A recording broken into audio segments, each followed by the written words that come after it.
Now, let's start it off with our thoughts and feelings on the Gunners this season. Ben, I'm going to throw it to you, but I think you're going to ask me a lot of questions because obviously they're my team. But this is the thing, it's almost like a tale of two seasons. You quite often hear that as a cliche. And is it a fitness issue?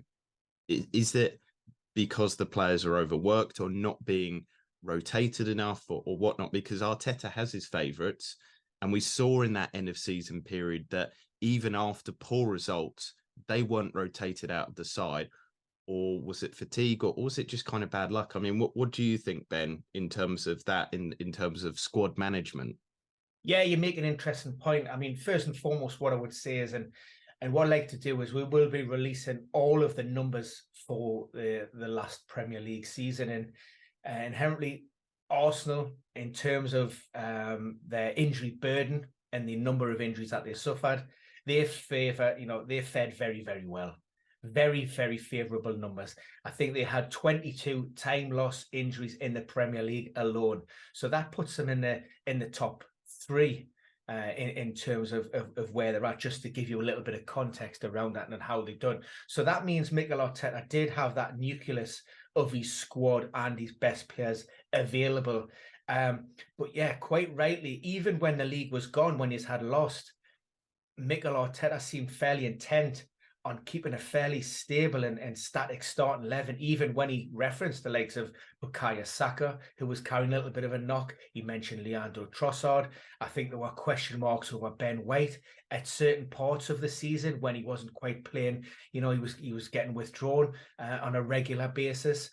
So there definitely have been examples of that. And I think maybe, we've heard from Mikel Arteta in the past say, look, if you want to play at the highest level and you want to be considered to be one of, the great players, the Lionel Messis of this world, the Cristiano Ronaldos, you need to be playing at a consistently high level, optimum performances for 40 to 50 games a season. And that's what I think he's trying to hone and create and mold with players like Bukayo Saka, because quite often we hear at the other end of the scale where some of these players are maybe a little bit overprotected, but Mikel Arteta has a lot of trust in these players. He has a lot of belief, and yeah, look, they did fade away badly, but hopefully this experience will stand your boys in good stead going forward.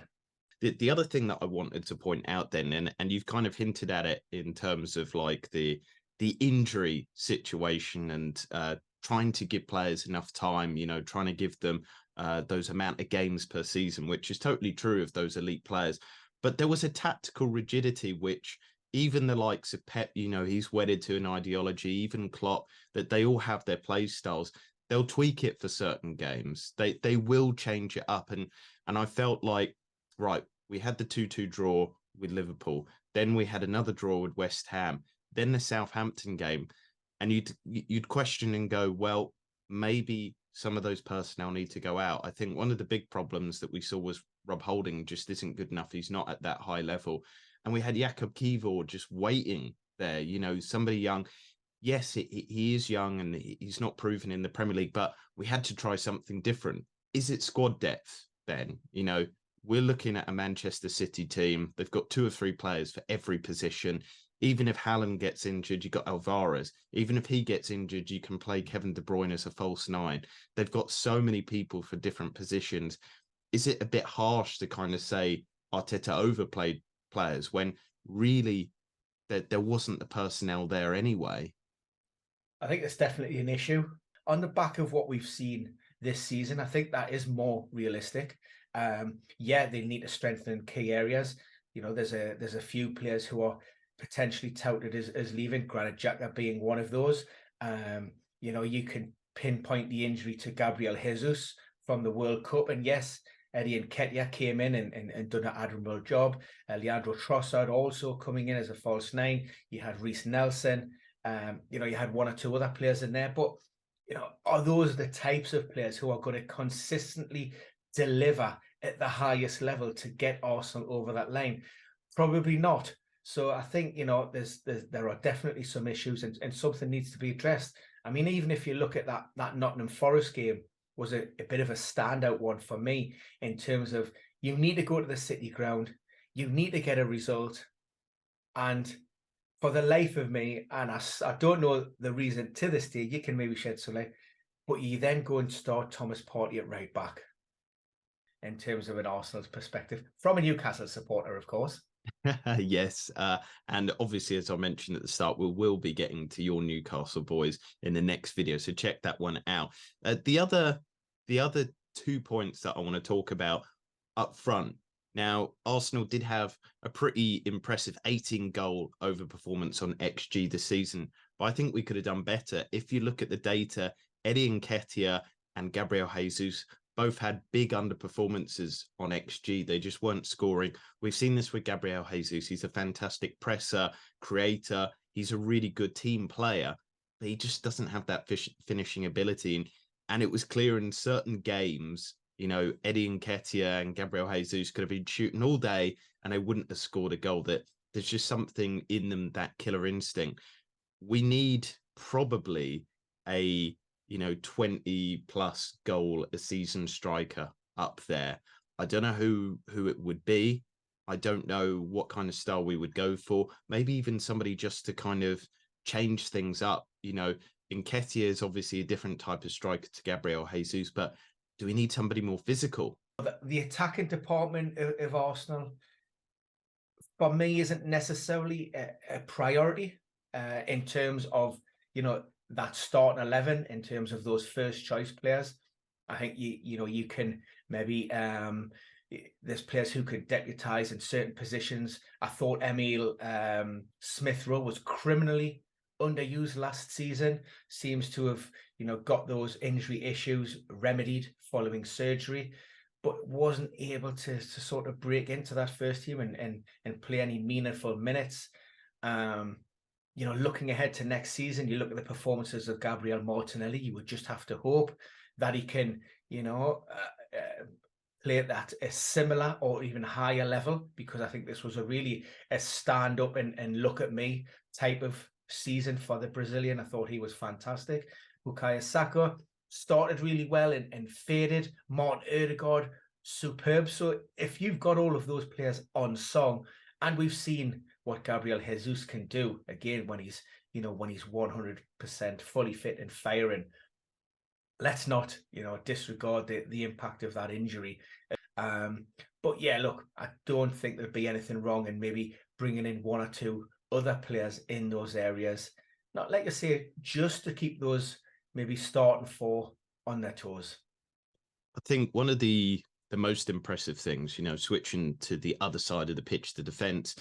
First half of the season, Arsenal were absolutely amazing. They only conceded 12 goals in those first 15 games. Only your boys Newcastle fared better in that time.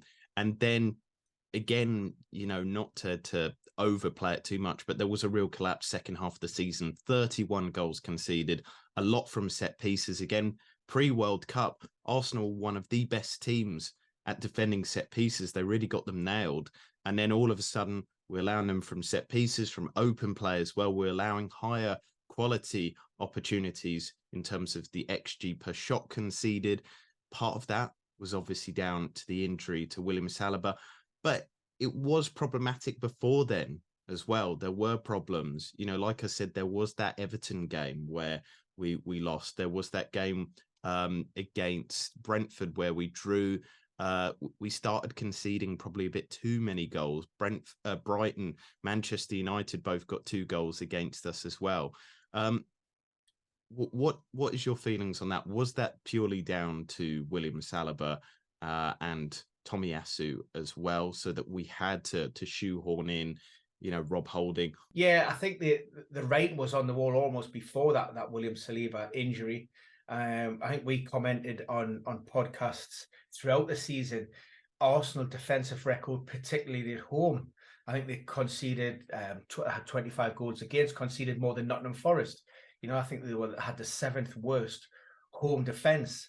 And again, it's difficult to sort of pinpoint one main contributing factor. I think there were several instances and examples of why maybe you were conceding goal. And yes, your home record was good, but almost, you know, that I would say fragility at the back maybe overspilled, you know, in other games as well, and particularly sort of conceding early and having to go on the front foot, and that exertion, that need to go out and give that performance.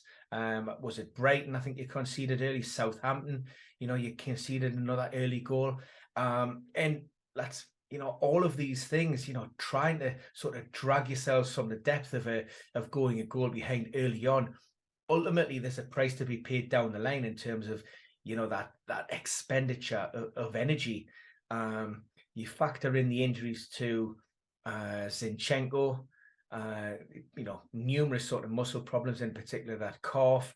Kieran Tierney was always in and around that squad, but again, he's a player that has been potentially touted for a move away.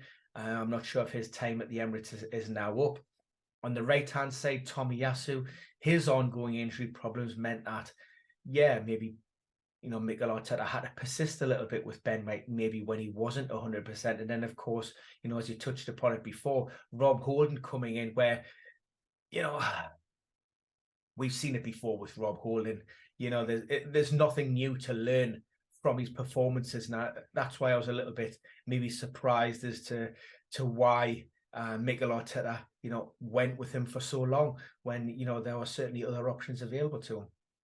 Well, that is the end of today's podcast. Then do check out the next one, which will be on Newcastle. Again, add your comments, get involved with the discussions, and request if you want any reviews of other teams as well, because we've got loads of injury data. We've obviously got the performance data as well, and we'll be doing reviews all through the summer on all sorts of topics. So send in your requests below. But for now, enjoy your summer. Enjoy the transfer news, and hopefully there'll be lots of good news for Gunners fans as well.